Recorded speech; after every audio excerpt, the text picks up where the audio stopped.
Friends, ఈ వీడియోలో AP DSC వారు జనవరి 2, 2019లో నిర్వహించిన SA Telugu content previous papers bits చూస్తున్నాం. ఫ్రెండ్స్ చాలామంది నిరాశపడుతూ ఉన్నారు. ఈ డిఎస్సి అసలు జరుగుతుందా లేదా అని. నిరాశ పడవద్దు ఫ్రెండ్స్, ఎందుకంటే ఇది మనకు సరైన అవకాశం. ప్రిపేర్ అవ్వడానికి చాలా సమయం ఉంటుంది కాబట్టి చాలా జాగ్రత్తగా మరెన్నో బుక్స్ చదవడానికి అవకాశం ఉంటుంది. కాబట్టి ఫ్రెండ్స్ నిరాశ పడవద్దు. మొదటి బిట్ చూద్దాము. తెలుగు కంటెంట్లో భాగంగా మొదటి బిట్, క్రింది పాఠాలను సంబంధించిన ప్రక్రియలతో జతపరచండి. 1. మేము సైతం మన భాషలు కళ్ళుండి చూడలేక నేనైతే. కాల్పనిక వ్యాసం, ఆత్మకథ, సంభాషణ, లేఖ. మేము సైతం అనేది లేఖ ప్రక్రియ, మన భాషలు సంభాషణ, కళ్ళుండి చూడలేక ఆత్మకథ, నేనైతే కాల్పనిక వ్యాసం. ఆప్షన్ 2. 42. కింది పదాలను సరైన పద్యపాద క్రమంలో అమర్చండి. పారిరే భయ విద్యాత్ములై వేవే గంబున శంఖమొత్తిన. ఆప్షన్ 3. ఈ ఆ. 43. దాశరథి కృష్ణమాచార్యుల రచన కానిది. రత్నప్రభ. గాలిబ్ గీతాలు, అమృతాభిషేకం, రుద్రవీణ ఈ 3 కూడా కృష్ణమాచార్యుల రచనలే. రచన కానిది రత్నప్రభ. 44. పౌలోమి అనే పేరు గలవారు శచీదేవి. పౌలోమి అనే పేరు గలవారు శచీదేవి. 45. కర్మభూమి యగున ఖండ భారత మహాక్షితిని నెగురు ప్రగతి కేతనంబు అని అన్న కవి జ్ఞానానంద కవి. 46. శ్రీవాణి గిరిజాత్సిరాయ దదతో వక్షో ముఖాంగేషు. ఇందులోని అలంకారం యథాసంఖ్యాలంకారం. 47. మమ్మటుడి దృష్టిలో శక్తి, నిపుణత, అభ్యాసము అనునవి. ముమ్మటుడి దృష్టిలో శక్తి, నిపుణత, అభ్యాసము అనునవి కావ్యహేతువు. 48. సాహిత్యావలోకనం అను గ్రంథాన్ని అంకితం పొందింది రాచమల్లు రామచంద్రారెడ్డి. సాహిత్యావలోకనం అను గ్రంథాన్ని అంకితం పొందింది రాచమల్లు రామచంద్రారెడ్డి. 49. ఒక విద్యార్థిని తన మిత్రుని మంచి గుణాలను చెప్పమనడం ఈ విద్యా ప్రమాణానికి చెందినది. ప్రశంస. 50. నిదాఘం అనే పదానికి అర్థం వేసవి. నిదాఘం అంటే వేసవి అని అర్థం వస్తుంది. 51. చిగురు అను పదానికి పర్యాయ పదాలు పల్లవము, కిసలయము. చిగురు అనే పదానికి పర్యాయ పదాలు పల్లవము, కిసలయము. 52. అనిమిషులు అనే పదానికి వ్యుత్పత్తి అర్థం రెప్పపాటు లేనివారు. అనిమిషులు అనే పదానికి వ్యుత్పత్తి రెప్పపాటు లేనివారు అనగా దేవతలు అని వస్తుంది అర్థం. 53. చిత్తరువు అనే మాటకు ప్రకృతి చిత్రము. చిత్రము, చిత్తరువు. 54. చతుర్ముఖ పారాయణం అనే జాతీయాన్ని ఈ అర్థంలో వాడుతారు. పేకాట. చతుర్ముఖ పారాయణం అనే జాతీయాన్ని పేకాట అర్థంలో వాడుతారు.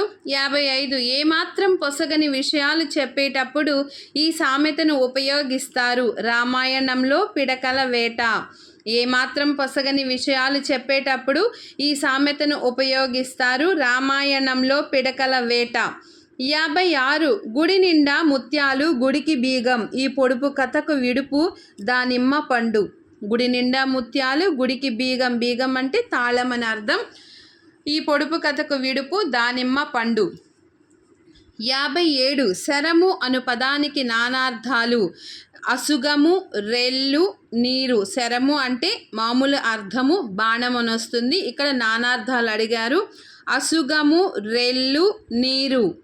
58. సాగర ఘోష కావ్య కృతి భర్త. ఆది శంకరాచార్యులు. సాగర ఘోష కావ్య కృతి భర్త ఆది శంకరాచార్యులు. 59. కింది వాటిలో సరికాని జత రాజౌనా. వృద్ధి సంధి రాజు ప్లస్ అవునా. రాజౌనా. రాజు ఉకార సంధి లేక ఉత్వ సంధి వస్తుంది.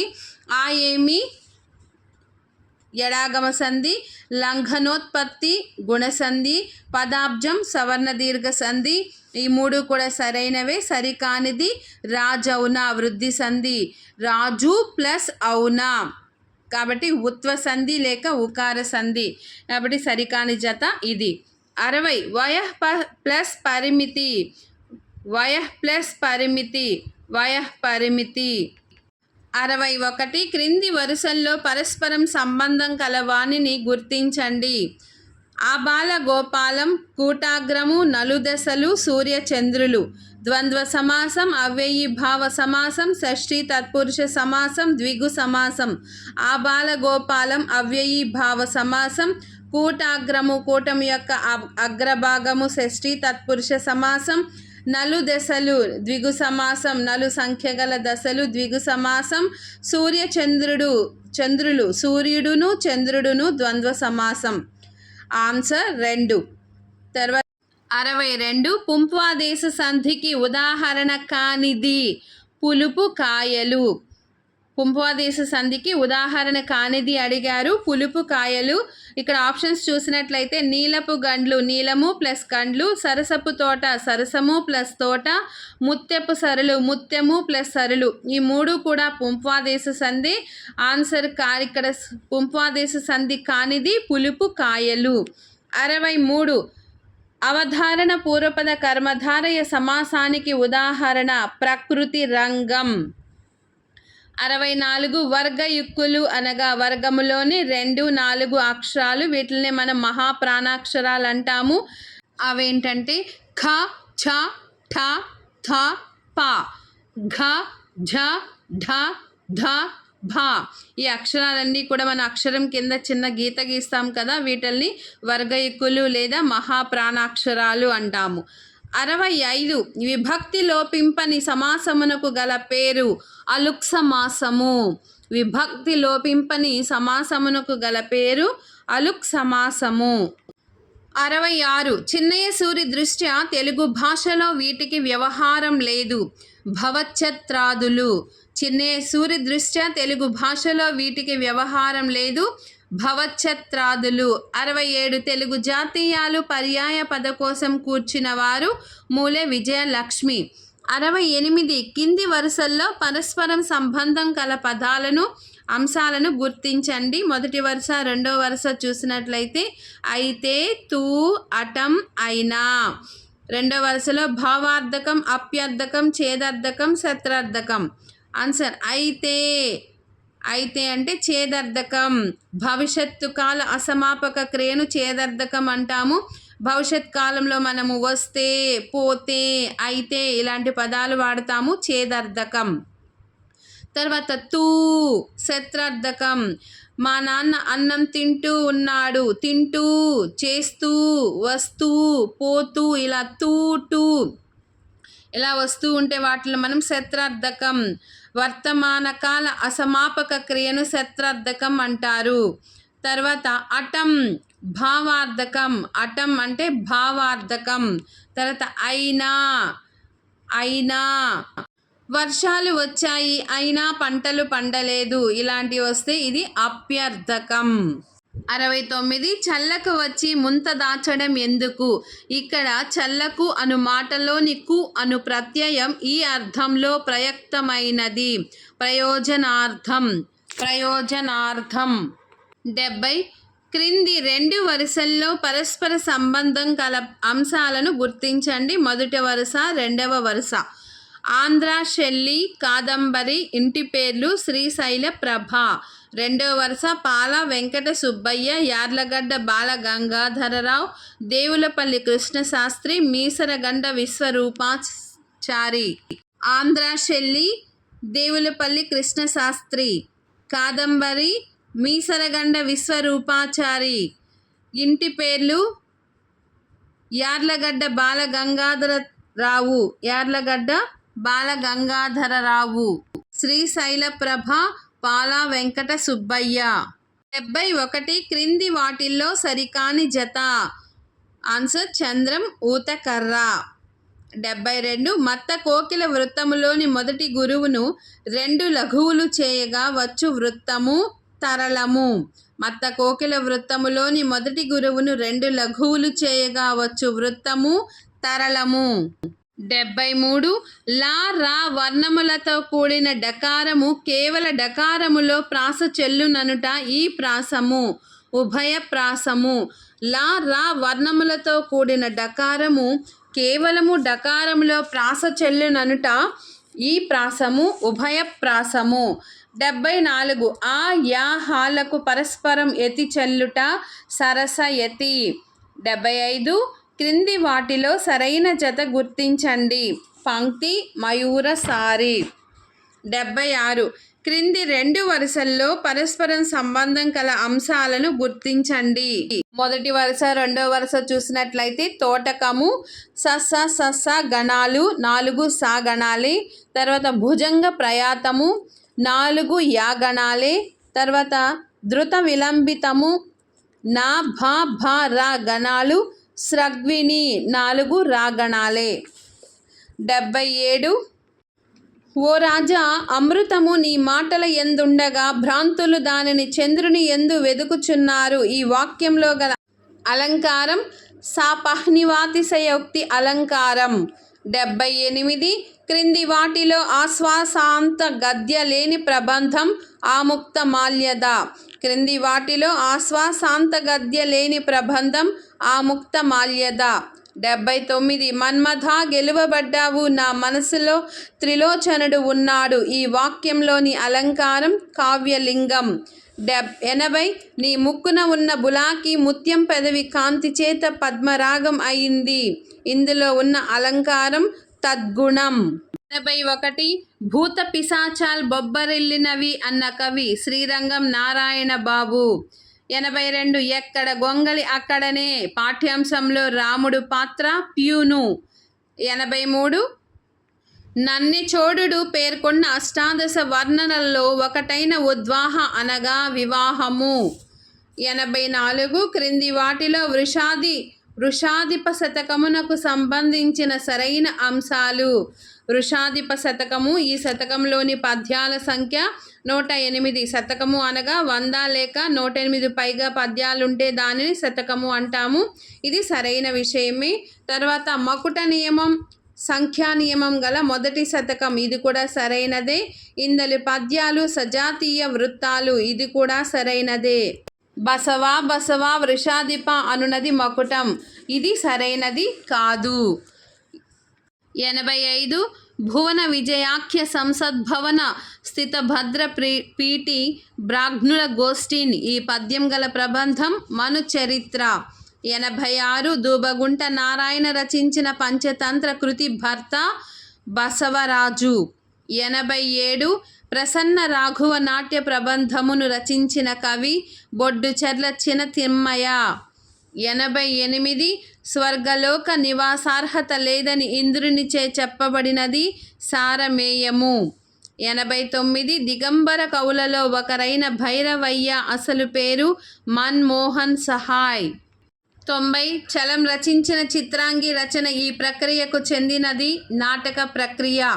91 సామాజిక జీవితాన్ని స్ఫురింపచేసే సాహిత్య ప్రక్రియ నవల ఆర్.ఎస్. సుదర్శనం. సామాజిక జీవితాన్ని స్ఫురింపచేసే సాహిత్య ప్రక్రియ నవల అని నిర్వచించిన వారు ఆర్.ఎస్. సుదర్శనం.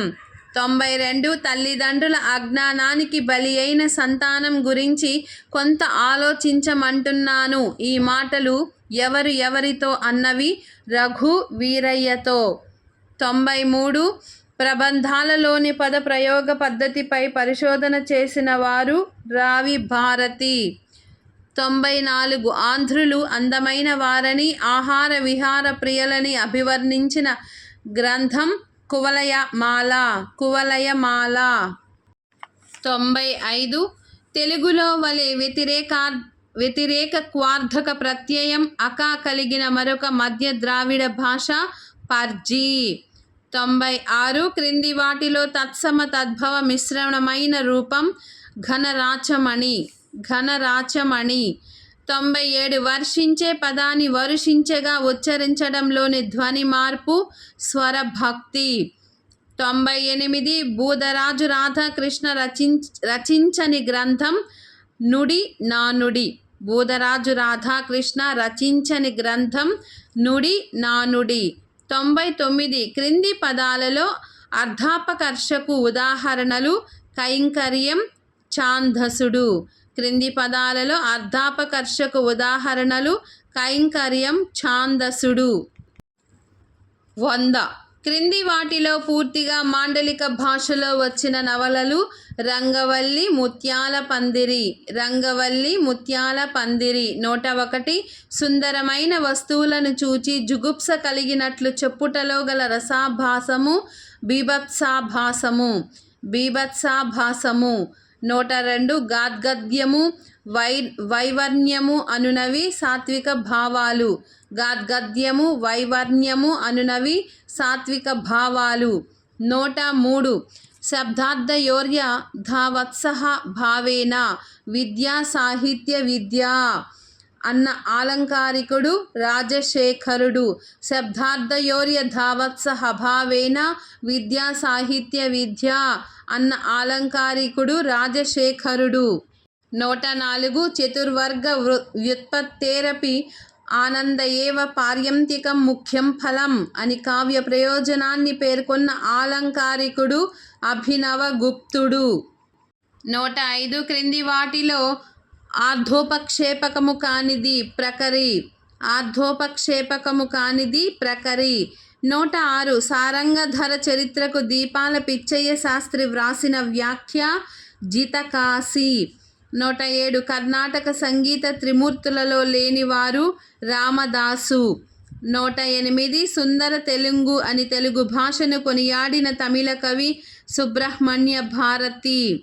109 గుర్వరసాయి యగు పద్యంబు తుదను స్వంతంబు లేదు. గుర్వవసాయి యగు పద్యంబు తుదను స్వంతంబు లేదు. 110 త్రికంబు మీది అసంయుక్త హల్లునకు ద్విత్వంబు బహుళంబు గానగు సమాస పరిచ్ఛేదము. సమాస పరిచ్ఛేదము. 111 క్రింది వాణిలో నల్లాదులలో చేరనది బల్ల. క్రింది వాటిలో నల్లాదులలో చేరనది బల్ల. 112 బాల వ్యాకరణం రీత్యా రాయికి బహువచనం కాదగినది రాలు. రాయి, రాలు. బండిరా, రాలు. 113 డుమంతము అనగా డున్వర్ణ కమునకు ప్రకృతి అయినది. డున్వర్ణ కమునకు ప్రకృతి అయినది. 114 రై, గ్లౌ శబ్దములకు విభాషగా వచ్చునది ఓత్వము. రై, గ్లౌ శబ్దములకు విభాషగా వచ్చునది ఓత్వము. పైన ఒక పారాగ్రాఫ్ ఇవ్వబడినది. పారాగ్రాఫ్లో క్వశ్చన్స్. 115 పై గద్యంలో రాయిడి అను పదానికి గల అర్థం ఉపద్రవం. 116 విహంగమాంగన పదాన్ని విడదీయగా విహంగమ ప్లస్ అంగన సవర్ణ దీర్ఘ సంధి. 117 పై గద్యంలో పక్షి అనే అర్థం వచ్చే పదాలు విహంగము, పులుంగు. 118 పైన ఒక పద్యం ఇచ్చారు. ఆ పద్యం కింద 118, 119, 120 ప్రశ్నలు ఇచ్చారు. దానికి మనం సమాధానాలు రాయాలి. 118 ఈ పద్యంలో వాహోత్తమ అనే పదానికి అర్థం శ్రేష్టమైన అశ్వము. వాహోత్తమ అంటే శ్రేష్టమైన అశ్వము. 119 ఈ పద్యంలో గల అలంకారం రూపక అలంకారం. ఈ పద్యంలో గల అలంకారం రూపకాలంకారం. ఉపమాన ఉపమేయాలకు అభేదం చెప్పడం రూపకాలంకారము. 120 ఈ పద్యము ఏ వృత్తానికి చెందినది? ఈ పద్యము స్రగ్ధర వృత్తానికి చెందినది. స్రగ్ధర. ఫ్రెండ్స్, నా వీడియోస్ మీకు నచ్చినట్లయితే లైక్ చేసి, షేర్ చేసి, సబ్స్క్రైబ్ చేసుకోండి ఫ్రెండ్స్. మరిన్ని వీడియోస్తో మీ ముందుకు వస్తాను. ధన్యవాదములు.